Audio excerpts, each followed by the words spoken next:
నియోజకవర్గం 39వ డివిజన్ లో బాబు సిటీ భవిష్యత్ గ్యారెంటీ కార్యక్రమంలో మాజీ మంత్రి నారాయణ సతీమణి రమాదేవి గారు ఈ రోజు పర్యటిస్తున్నారు. ఏదైతే గతంలో దాదాపు 2-3 నెలల నుంచి కూడా డివిజన్ల మొత్తం కూడా రమాదేవి గారు పర్యటిస్తూ ఏదైతే వాళ్ళకున్న సమస్యలు కూడా అడిగి తీసుకుంటూ సమస్యలు కొన్ని ఏదైతే ఉన్నాయో ఆ సమస్యలు కూడా తక్షణం కానీ వికలాంగులకి అయితే ట్రైసైకిల్ అయితే కానీ మిషన్లు కానీ కుట్టు మిషన్లు అయితే కానీ ఇలాంటివి కూడా ఇస్తున్నారు. కానీ కొన్ని ఏరియాలో కూడా ఏదైతే పేదలకు బట్టలు పంపిణీ చేస్తున్న కార్యక్రమాలు కూడా మనం చూస్తాం. ఏదైతే రమాదేవి గారు ఏదైతే ఈ 3 నెలల నుంచి డివిజన్లలో పర్యటిస్తున్న సమస్యల్ని రమాదేవి గారు ఉన్నారు అడిగి వస్తుంది. మేడం చెప్పండి, మీరు దాదాపు 3 నెలల నుంచి కూడా ఈ డివిజన్లో పర్యటిస్తున్నారు, ఎలాంటి సమస్యలు మీరు తీసుకొస్తున్నారు, ఎలాంటి సమస్యలు?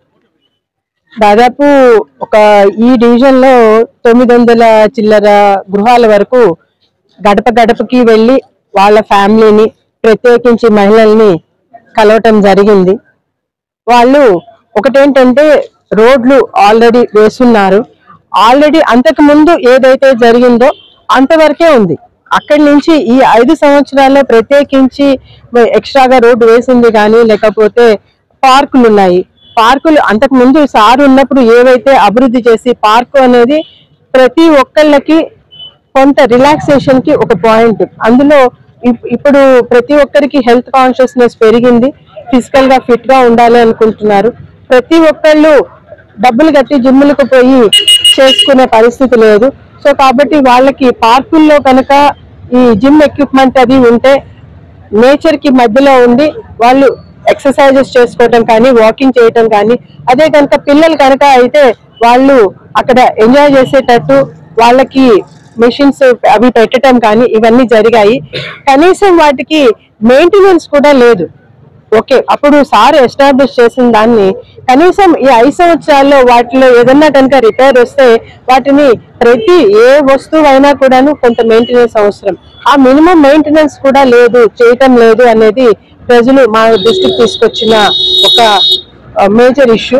ఇంకొకటి పైప్ లైన్లు అన్ని చోట్ల బ్లూ పైప్ లైన్లు వేస్తున్నాయి. అంతా మొత్తం ఆల్మోస్ట్ 90% వర్క్ అయిపోయింది.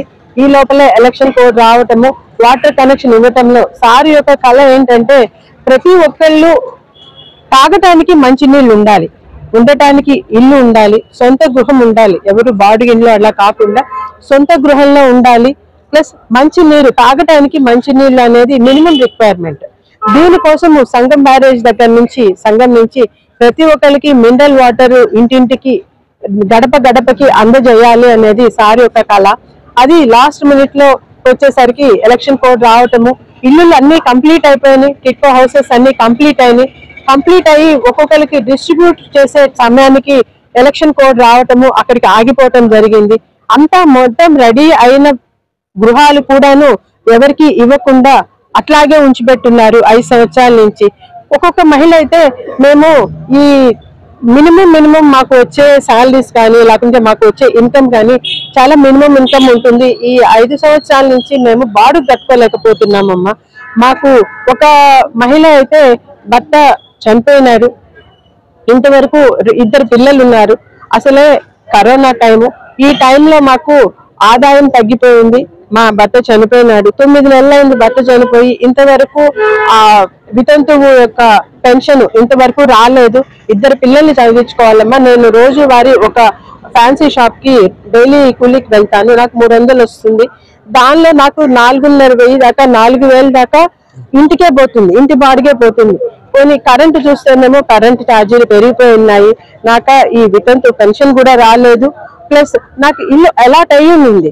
ఆ ఇల్లు వచ్చినట్టయితే కనీసం నాకు బాడు కట్టుకునే బాధ లేకుండా అది నాకు చాలా ఆదరవైండేది. కానీ అది కూడా జరగలేదు అని చెప్పి చాలా వాపోయినారు అనమాట.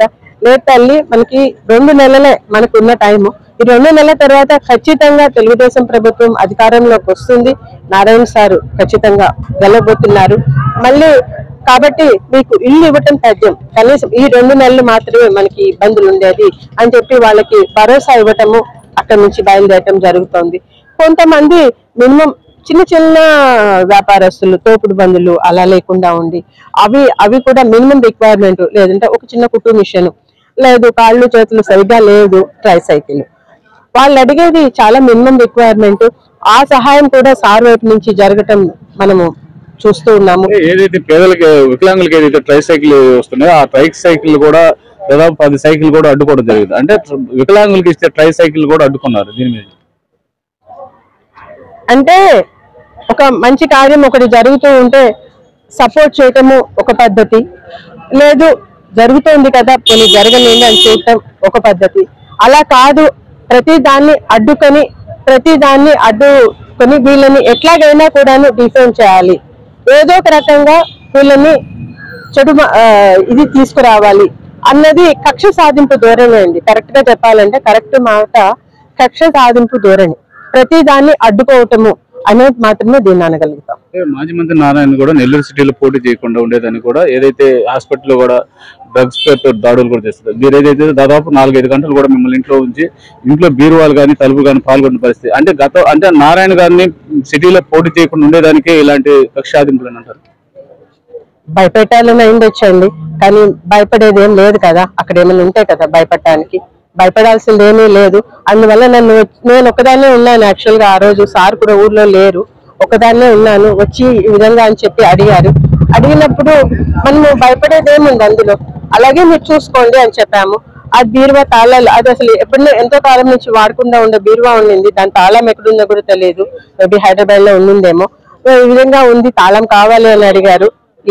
లేదు మీరు ఓపెన్ చేసుకుంటే ఓపెన్ చేసి చూసుకోండి అని చెప్పాము. లేని దాన్ని మనం ఎక్కడి నుంచి తేలేం కదండి. వాళ్ళు చూసుకున్నారు, బదులు కొట్టారు, చూసుకున్నారు, ఏమీ లేదని చెప్పి వెళ్ళేటప్పుడు ఒక సర్టిఫికేట్ ఒక లెటర్ ఇచ్చి వెళ్ళారనమాట. ఈ విధంగా మాకు అది కూడా లిఖిత పూర్వకమైన కంప్లైంట్ అలా కూడా కాదు, మాకు సమాచారం వచ్చింది. ఆ సమాచారం ప్రకారం మేము వచ్చాము, సెర్చ్ చేసాము, కానీ ఏమీ లేదు అని చెప్పి ఒక లెటర్ ఇచ్చి వెళ్ళారు. వాళ్ళ అధికారులు ఏదైతే ఇంటికి వచ్చినప్పుడు సర్చింగ్ నోటీస్ ఏమైనా చూపించారు? నోటీస్ ఏం చూపించలేదండి మాకు, కానీ మేము ఈ విధంగా డ్రగ్స్ దీని నుంచి వచ్చాము కాబట్టి ఇది ఇల్లు మేము సోదా చేయాలి అని చెప్పారు. గతంలో కూడా సార్ మంత్రిగా ఉన్నారు, అంత ముందు కూడా సార్ రాజకీయాల్లో ఉన్నారు. అంటే ఇలాంటి పరిస్థితి మీరు ఎప్పుడైనా చూసారా? ఎప్పుడు లేదండి, ఇదే మొదటిసారి. ఏం చెప్తారు? అంటే నెల్లూరు నగర ప్రజలకు ఏదైతే సిటీలో పోటీ చేసి నారాయణ సార్ గెలవబోతున్నారని సమాచారం తెలుసుకున్న తర్వాత కూడా నారాయణ గారు ఇక్కడ నెల్లూరు సిటీలో పోటీ చేయకుండా ఉండేదానికి కూడా ఇలాంటి దాడులు కానీ ఇలాంటి కుట్రాలు కానీ చేస్తుందని గతాలు కూడా ఎన్నో చూస్తున్నాం, కేసులు కూడా పెడుతున్నారు. ఇవన్నీ కేసులు పెడితే భయపడతారని అనుకుంటారా? మీరు కూడా ఎలాంటి పోషిస్తున్నారు సార్? భయపెట్టాలని చేస్తున్నట్టున్నారు, కక్ష సాధింపు ధోరణి, కానీ దేనికి భయపడేదైతే లేదండి.